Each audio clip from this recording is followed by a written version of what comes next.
Breaking news समोर येते। निलेश चौहानला 3 दिवसांची पोलीस कोठडी सुनावण्यात आली आहे। तब्बल 10 दिवसानंतर निलेश चौहानच्या मुसक्या आवळण्यात पुणे पोलिसांना यश आलंय।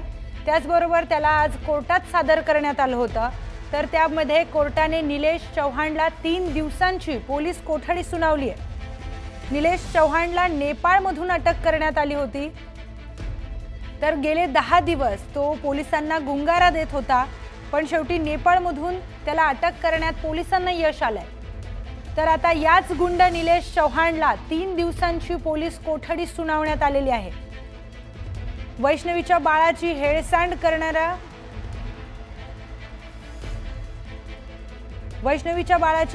करणाऱ्या निलेश चौहानला अखेर पोलिसांनी पकडलंय, त्याला कोर्टात हजर केलंय।